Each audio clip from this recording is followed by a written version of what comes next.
Ada namanya muru'ah, menjaga hubungan dengan Allah Subhanahu wa taala.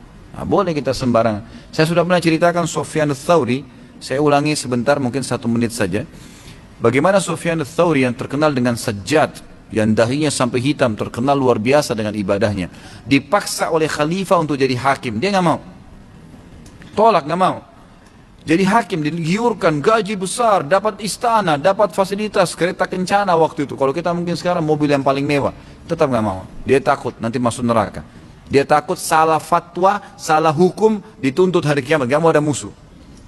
Sama khalifah dipaksa, harus jadi hakim, tangkap kalau nggak mau. Sebenarnya sudah lari nih, lari dari Mekah, orang Mekah lari.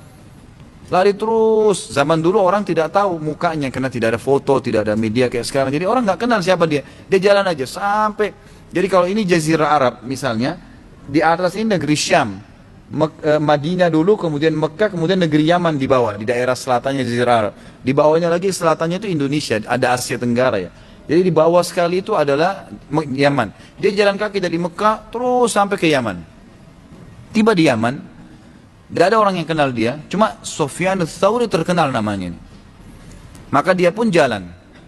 Masuk, dia lihat ada kebun kurma, dia melamarkan diri untuk jadi pegawai. Saya mau kerja. Saya datang dari Hijaz. Hijaz itu Mekah sama Madinah. Baiklah, kata pemilik kebun, kamu ini siapa? Dia bilang, saya Abdullah. Dia tidak bilang namanya siapa, kan ditanya, kamu ini siapa? Bukan ditanya siapa namamu ya. Jadi kepekaan ulama di sini dalam menangkap pertanyaan dan menjawab itu luar biasa gitu. Jadi beliau tidak bohong di sini. Pada saat dikatakan kamu ini siapa, bukan ditanya siapa namamu. Dia bilang saya Abdullah, hamba Allah.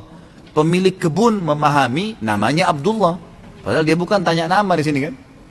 Bekerjalah di situ 3 bulan Sufyan ats-Tsauri rahimahullah. Beliau bekerja 3 bulan, ngangkat ini, bekerja seperti itu, jadi pekerja gitu. Satu waktu dipanggil setelah 3 bulan kerja oleh pemilik kebun, kesini kamu. Wahai Abdullah, datang. Datang dia. Saya mau tanya, apa perbedaan antara kurma kalian di Hijaz dengan kurma kami di Yaman? Apa bedanya kurma kalian sama kami? Rasanya bagaimana? Apa kata Sufyan ats-Tsauri rahimahullah? Saya tidak tahu Tuan. Ditanya sama, kenapa kau tidak tahu? Dia bilang karena saya belum pernah merasakan kurma kalian.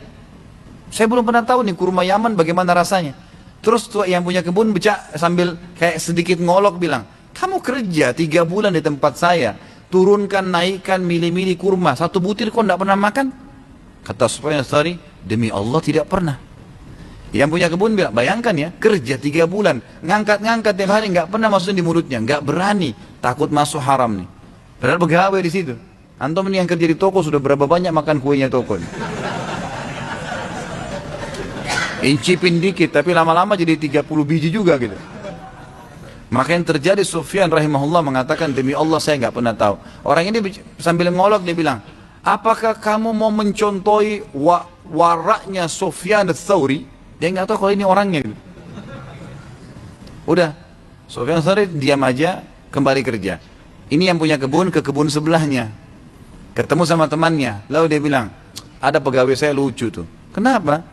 Dia waktu saya tanya perbedaan dia dari Hijaz, perbedaan antara kurma mereka di Hijaz sama kurma kami di Yaman, kurma kita di Yaman, dia bilang dia tidak tahu. Karena dia tidak pernah incipin 1 butir kurma pun di kebun saya padahal 3 bulan bekerja. Nah, satu hal yang tidak masuk di akal. Temannya ini jeli.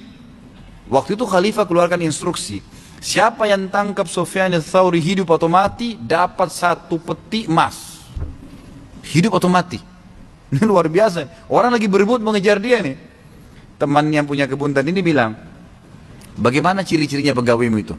Oh, cirinya begini, begini, begini. Kebetulan dia tahu, dia bilang, itu dia Sufyan ats-Tsauri. Tangkap cepat, kita dapat 1 peti emas. Mereka pergi ke kebun sana, ternyata sudah tidak ada. Sufyan ats-Tsauri sudah pergi. Tahu nih masalahnya, sudah pergi. Mereka pun akhirnya kembali ke Mekah.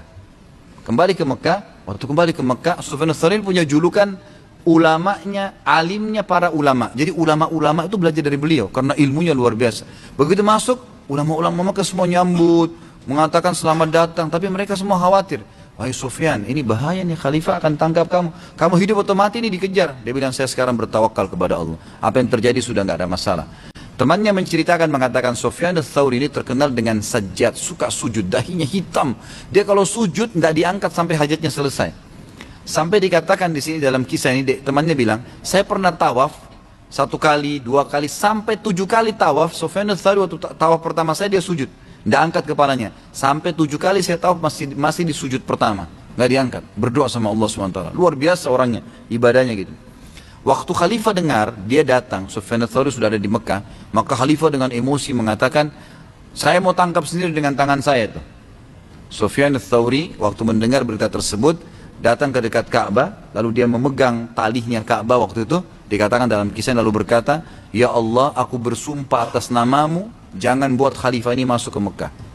Subhanallah, begitu mau tiba di perbatasan Mekah, meninggal khalifah.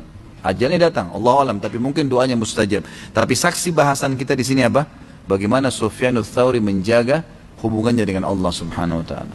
Jangan siapkan musuh hari kiamat, ikhwani, dan jangan memberatkan timbangan dosa antum. Berat untuk dihilangkan lagi itu susah. Maka selalu isi dengan amal-amal saleh.